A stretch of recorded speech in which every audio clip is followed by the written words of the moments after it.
warahmatullahi wabarakatuh. Salam sehat dan semangat untuk kita semua murid dan guru SMK Keahlian Busana dimanapun Anda berada. Pada video pembelajaran kali ini, kita akan belajar tentang proses pembuatan batik ciprat.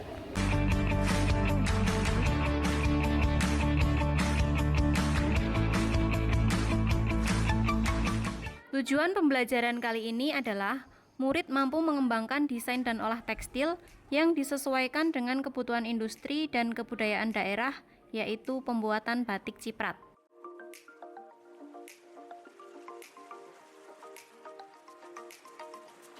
Batik ciprat adalah salah satu jenis batik kontemporer yang teknik pembuatannya dilakukan dengan cara mencipratkan atau memercikkan malam ke kain menggunakan alat sederhana seperti sikat, kuas, atau benda lainnya. Teknik ini menghasilkan motif yang abstrak dan bebas, berbeda dari teknik tradisional yang cenderung memiliki pola geometris atau simbolik tertentu. Adapun tahapan pembuatan batik ciprat, yaitu yang pertama proses pencucian kain, yang kedua proses pembuatan motif ciprat, yang ketiga proses pewarnaan, dan yang keempat proses ngelorot dan pencucian. Mari kita pelajari bersama tentang bagaimana proses pembuatan batik ciprat.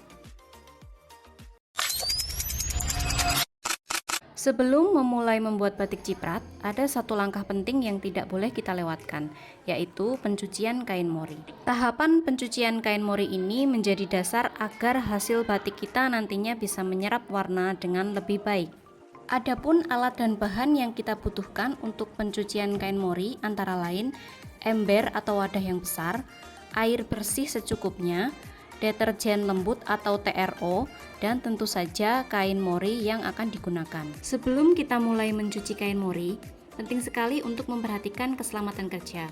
Adapun jenis APD yang wajib kita gunakan adalah celemek, sarung tangan karet, dan masker. Untuk proses pencucian kain mori, pertama kita siapkan air di dalam wadah atau ember. Masukkan sedikit deterjen lembut atau TRO, lalu aduk hingga merata.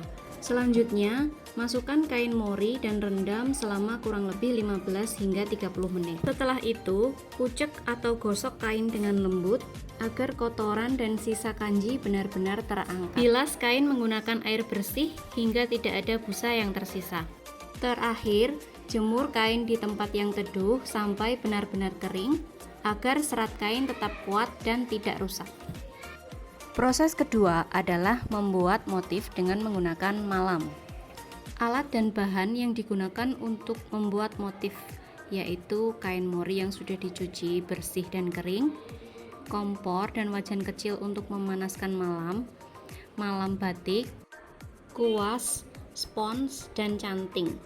Selain itu, kita juga membutuhkan gawangan dari besi untuk membentangkan kain mori yang akan dibuat motif. Langkah pertama, kain mori dibentangkan pada gawangan.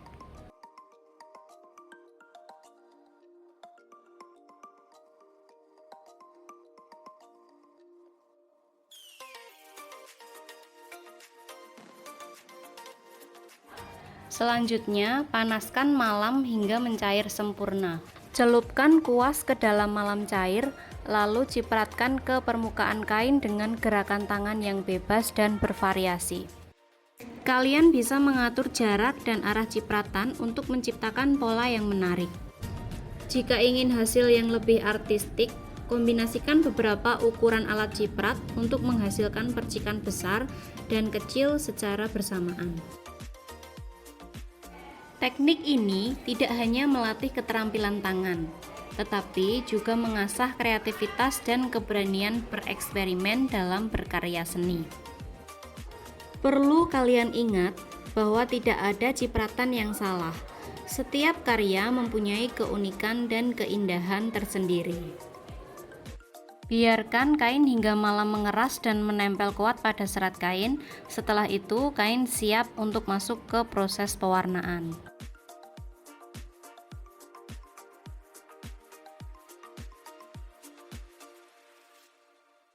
Setelah sebelumnya kita membuat motif ciprat dengan malam, Kali ini kita akan melanjutkan ke tahap yang sangat menarik, yaitu proses pewarnaan kain batik menggunakan pewarna Remasol. Adapun alat dan bahan yang digunakan untuk mewarnai kain batik yaitu pewarna Remasol dengan warna sesuai keinginan, air bersih, timbangan digital, water glass sebagai pengunci warna, pengaduk, ember atau baskom sebagai tempat pewarna, kuas untuk mewarnai, celemek, dan sarung tangan serta masker untuk keselamatan kerja. Langkah pertama dalam proses pewarnaan yaitu melarutkan pewarna Remasol ke dalam air sesuai dengan takaran, kemudian aduk hingga benar-benar tercampur rata.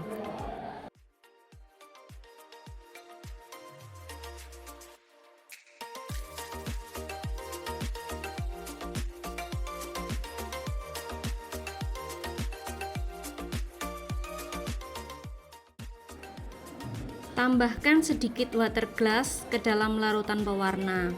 Campuran ini akan membantu warna menempel lebih kuat pada serat kain.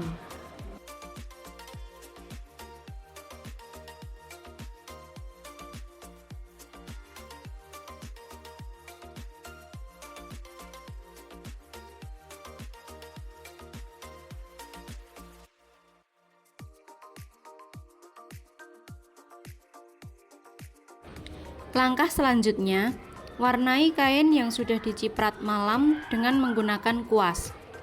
Kalian bisa menggunakan beberapa macam warna sesuai keinginan pada tahap ini.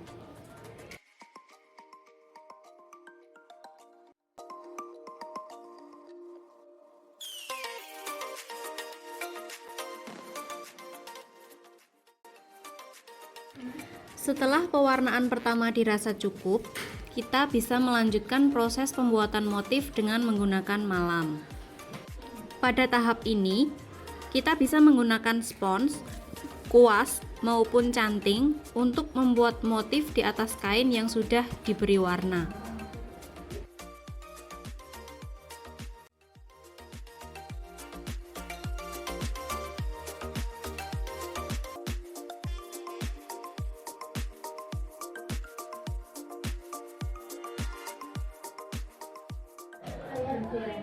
Tahap pewarnaan terakhir, kita bisa tutup seluruh permukaan kain dengan warna yang kita inginkan.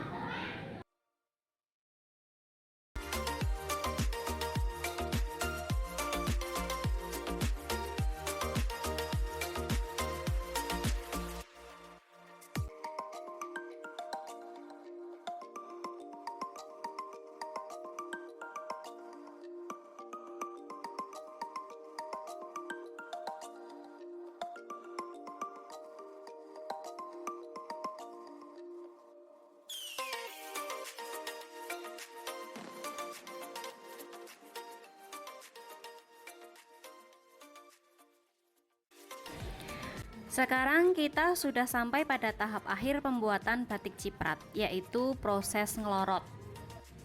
Tahapan ini bertujuan untuk menghilangkan malam yang menempel pada kain, sehingga motif ciprat dan warna-warna indah hasil pewarnaan akan tampak dengan jelas. Alat dan bahan yang perlu disiapkan dalam proses ngelorot yaitu soda abu, panci besar, kompor atau alat pemanas, air bersih secukupnya, kayu pengaduk, sarung tangan, dan celemek untuk keselamatan kerja. Adapun langkah-langkahnya, yang pertama, panaskan air dalam panci hingga mendidih. Setelah air cukup panas, tambahkan sedikit soda abu dan aduk hingga merata. Selanjutnya, masukkan kain batik secara perlahan ke dalam air mendidih. Gunakan kayu panjang untuk mengaduk dan pastikan seluruh bagian kain terendam merata. Saat kain direbus, malam akan mulai meleleh dan mengapung di permukaan air.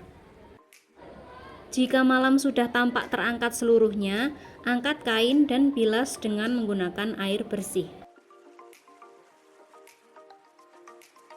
Perhatikan bahwa jangan sampai ada sisa malam yang menempel pada serat kain.